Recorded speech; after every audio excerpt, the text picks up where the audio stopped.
All right, good morning. Welcome back to Twin Stick Garage. So welcome to my latest project. This is my Smokey and the Bandit replica truck and trailer that I have been giving her on for the last, I don't know how many episodes. I've just laser focused on trying to get this truck completed. There's a few truck shows that are coming up that I really want to go to, and there's still a handful of items that need to be completed. And hopefully, with any luck, by the end of this episode, I get all those check boxes done and get this truck rolling on down the road.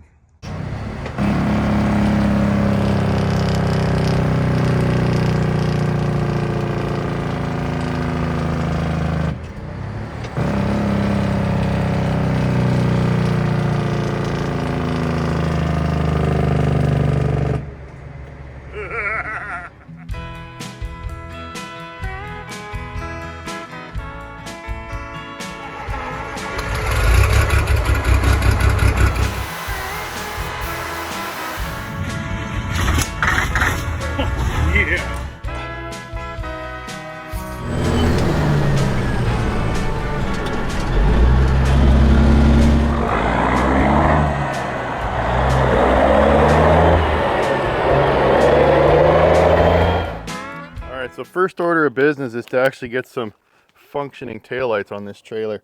So I'm going to take these old ones out of here. Hopefully the screws come out, and replace them with newer ones. Oh, nice. Using wood screws to hold in lights. Oh, of course that one didn't come out. Okay. I'm going to have to drill these out probably. Oh, yep. No. Oh, that's going to be a fun project. Why did it give me the first one and gave me some hope?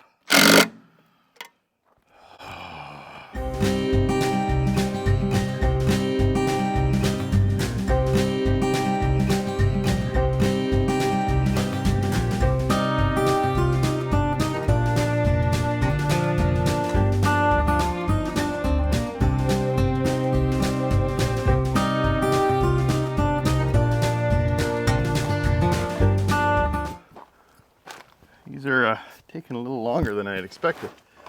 And now to add insult to injury, it's starting to rain. Hopefully the weather's nice tomorrow for the show. The last thing I want to do is take a shiny truck to a show in the rain. Okay. So many tools here. There we go.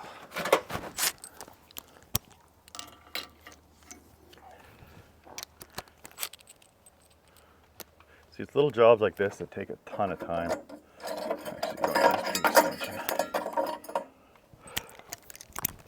Well, who am I kidding? Seems like every job on these old trucks takes a ton of time.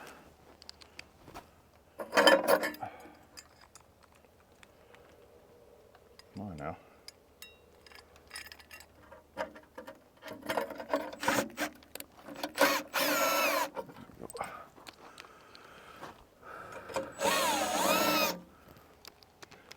Making progress though.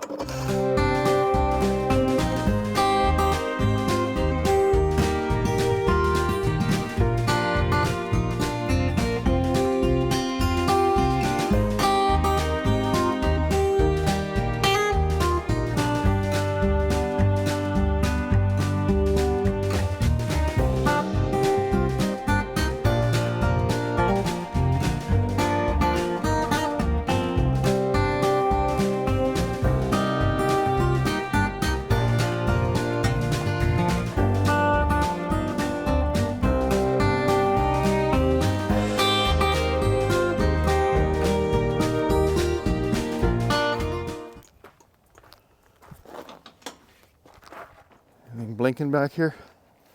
Oh, sweet, the hazards work. Okay, let's try the signal lights. Oh. Okay, something's still crosswired. So right now I just got, man, those LEDs are bright. And as I mentioned in an earlier video, I went with kind of the older school concentric rings to make it look 70s vintage, but I got a problem because right now just the left signal light's on, and I got lights blinking on both sides. So I think what I ended up doing in the junction box in the truck when I tried to make my RV work, because I know the signal lights and, is it the signal lights and the brake lights, or the signal lights and the marker lights? They share the same wire. I think it's a signal light and the brake light. And I had to do a little bit of modification in the junction box in the truck to make my RV work, because RV uses separate lights. And I still don't know how I made it work. But I think I need to unring that bell and go back to semi-truck lights. So what I need to do now is, I guess I'll upgrade the lights to the other side there, and then I'll have to try doing some troubleshooting in the truck. But at least we got power back here to both sides, so that's a good sign. I think I can make this work one way or another. Oh, nothing I love more than working in the rain. And looking at the forecast, it's actually supposed to be rainy tomorrow too. And I'm not that excited about taking my nice clean snowman rig to a show in the rain. So I guess we'll have to see what the weather looks like.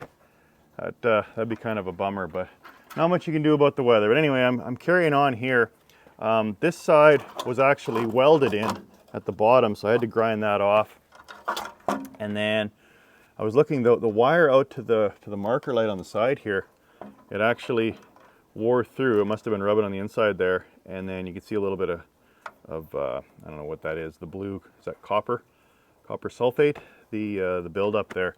So it's obviously been grounding out for a while now, and then the wire's broken there. So what I'm going to do is I'm going to run new wire out to the light, and then install a new, come on out of there, and then install a new, all my stuff's going everywhere. Yeah, it's miserable working. It's miserable working in the rain because everything gets soaked. But here's the new grout marker light. So I'll mount that on there like that. And I guess I'll do the same to the other side and run a fresh wire through this little deal here. So yeah, you can tell that this is buggered. The pan's completely rotted out.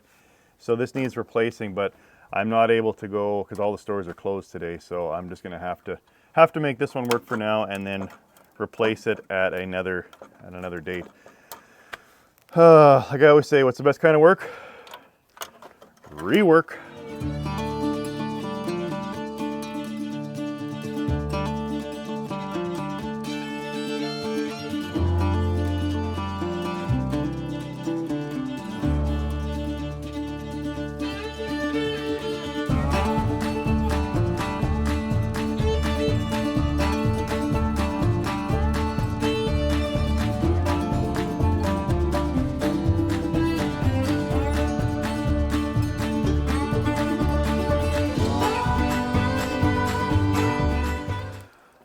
And before you comment, why are you using such long screws to mount this stuff, Mark? Well, the main reason is because I didn't buy any. An 1.5 inches was all I had sitting around in my toolbox, so that's what I'm going to use.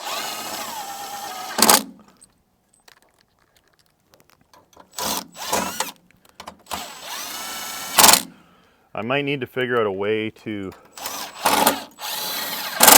weld these things in here. I just don't know if my welding cables will reach, because this is kind of Mickey Mouse how this is mounted.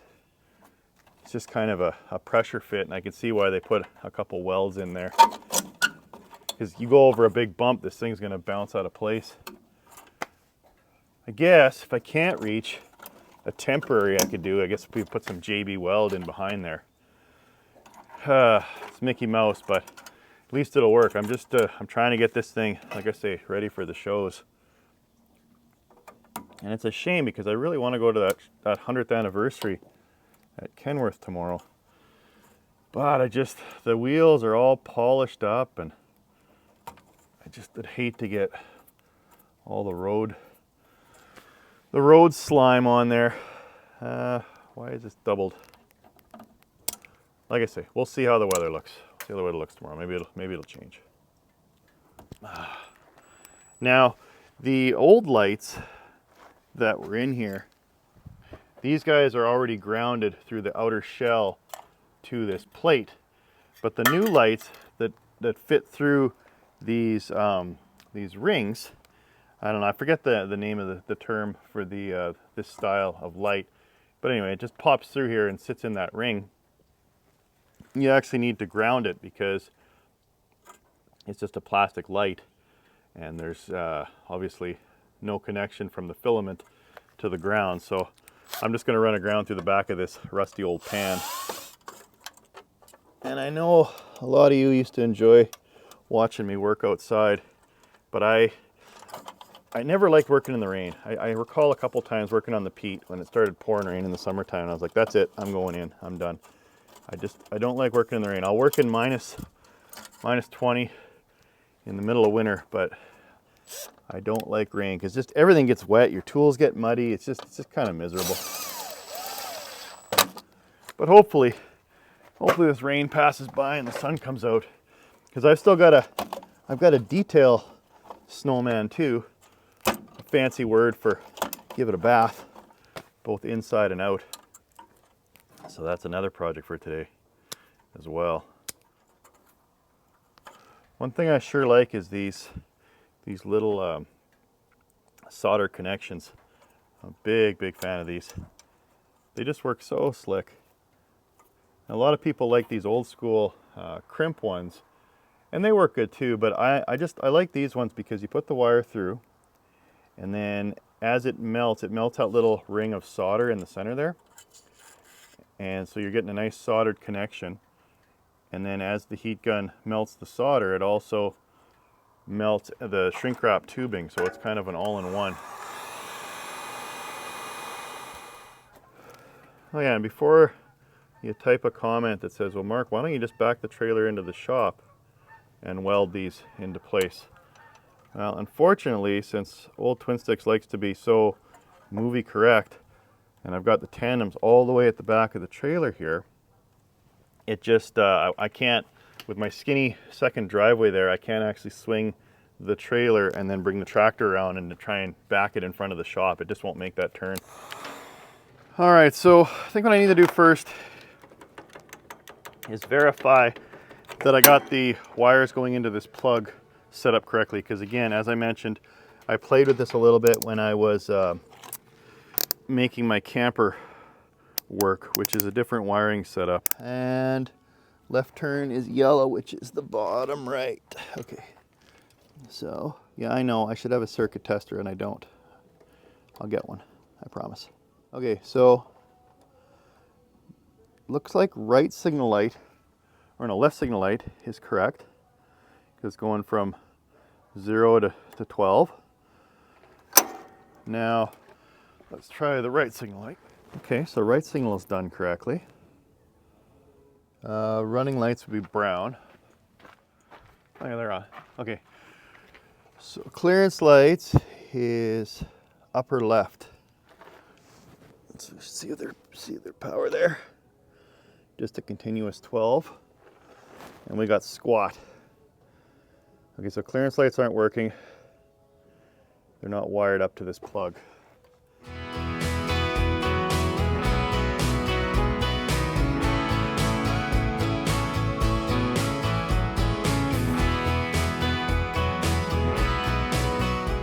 Well, I'm getting my 10,000 steps in walking between the back of the trailer and here, but I've got left and right signal now, so progress. Now I just need to get the stoplight. So I'm airing it up with shop air, and I'm just going to pull the spike, and that should engage the brakes. Okay, good. So now brake lights are supposed to, or stop lamps are supposed to be the red at the bottom there. I think we're closing in on this. Okay, and I don't have any power to that plug, so that's probably why they're not working. A little more troubleshooting. All right, I think I got it wired up correctly now. So I'll pull the brake spike and lock it on. That should apply the brake lights fully. And now we'll go back here and take a peek. Oh yeah, boy. Okay, well, at least people will know that we're trying to stop. So that's cool. All right, now we'll try the clearance lights. Good. See what I mean about little stuff taking the longest amount of time? All right. Excellent. Oh, and look at that. I even got the little grout working on the side. Mint. Okay, so what's next? Well, I guess I got to put the reflector and a grout light on this side.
Ah, smells like Peg was in the yard here doing a Smokey burnout. Golfing! Oh, the golfing is real. Now, I know these aren't Hobbs, and the movie truck or movie trailer had Hobbs anti-sale. So Hobbs is the manufacturer of the trailer. I think Fruhoff was the parent of Hobbs trailers. And you can still find Hobbs down in the States. Well, they're pretty rare. They do show up on truck paper from time to time, but none that actually look like the movie truck. I think I'm pretty sure. So a lot of people are asking, do you know what happened to the movie trailers? And there was two in the movie. I read somewhere that they had one stored at Universal Studios, and that actually there was a fire, so I don't know if the truck and the trailer burnt, but they said the trailer burnt. And then the other one, I think, probably just got put back into service somewhere as a van trailer, I suspect. There was also a rumor that the original murals were painted on with watercolors or water-based paint. And I don't know if I buy that one, because why would they have used something that could potentially wash off or streak or smear in the Atlanta rains as they were filming the movie? So I suspect it was good old, regular old paint, and someone probably bought the trailer after the movie was done filming and painted over it, or ended up on a farm somewhere and just eventually rusted out to nothing. But the way I look at it is, if someone knew where the original movie trailers were, I suspect that they would have brought it up, or they would have talked about it or said something by now. So the fact that it's nowhere on social media, there's no proof. Some people say, oh, Mark, the one in The Walking Dead, I don't know which season 5 or something, there was they were walking by Atlanta, and you see this old trailer with a snowman mural painted on the side. But if you look close, you can see that there was air deflectors underneath, so it was a more modern trailer that they had just painted up like that for a little Easter egg. This inn is a nod to Georgia, where the show is still currently shot. Anyway, getting back to my original point, is the movie trailer had Hobbs anti-sale mud flaps on there, and they do not exist anywhere. So I found a shop that usaflap.com. They actually made me a custom set of mud flaps, so we had to get a die made up, and they're making the set right now. Fortunately, they won't be ready for the show, but I'll definitely, as soon as I get them, I'll install them in a future episode. But for now, we'll put these on there, and I think they'll work just fine.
Sweet. I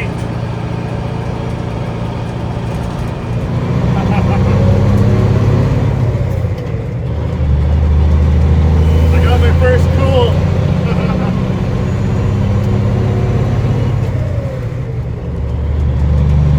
Gonna be a fan of the movie. Boy, this little trailer's got some weight to it. Even empty.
Okay.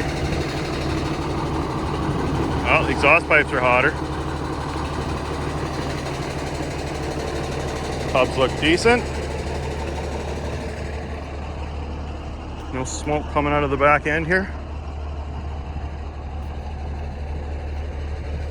Oh yeah.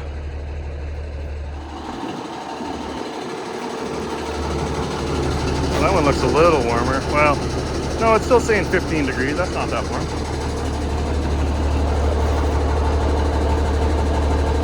She's a little toastier. 22. A little warm back there, but again, see, I don't have any of my gauges hooked up. That's why I'm being paranoid. The airlines have got some heat to them. I'm just being a little bit paranoid. I just want to make sure everything's good. Oh yeah. Trans is good, motor's warm. I don't see any fluids leaking out of it. Oh, check the front hubs. Oh yeah, we're golden. All right, let's roll.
Every one of the truckers that goes by westbound is giving me a thumbs up. They know. They know.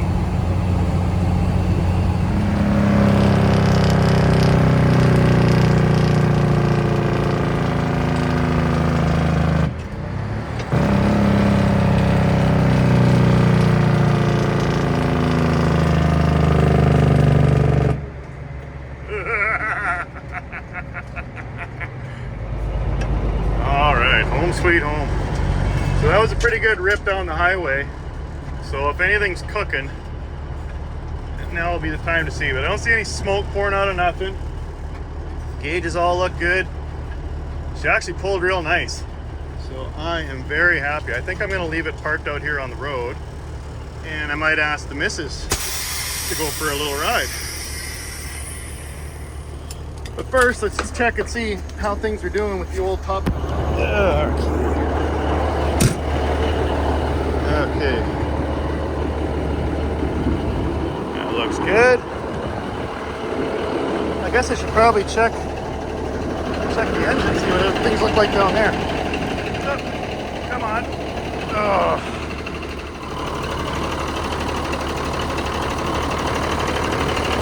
Old air compressor's toasty. Nice even heat across the block. Man, this thing's slick. If you want to get one for yourself, go check them out at topdon.com. Oh, turbo's nice and hot. 146.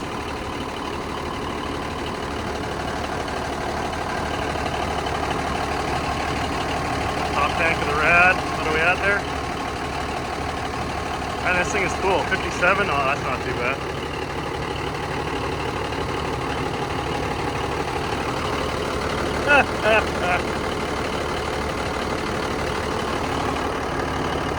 Very cool. 23 degrees, that's not that bad. This thing's pretty slick. I think we are good to go. Man, what a long time coming to get this truck on the road, truck and trailer, but I'm so pleased that I've finally been able to pull it off. Special thanks to all the people out there that have supported the channel, sent me different things, offered to help out. I really appreciate everyone's efforts, especially Tony for putting that wrap on. I mean, that just makes the truck, doesn't it? And you know, to hell with the weather. I'm going to take it to that truck show. There's going to be a lot of people there that want to see it, so I'll take the missus for a little drive, and then I'll bring it back in the driveway, give it a quick bath, and then we'll head to that show in the next episode. So thanks for following along. Hope you enjoyed this episode. Like I say, I really appreciate you watching all this stuff, watching these builds and supporting the channel. Go ahead and hit the like button down below. That helps get it out to more folks on YouTube. And yeah, like I say, hope you enjoyed the episode, and hope to see you next week at the 100th anniversary Kenworth Truck Show. Oh yeah, and don't ever forget, if you got it, the trucker brought it.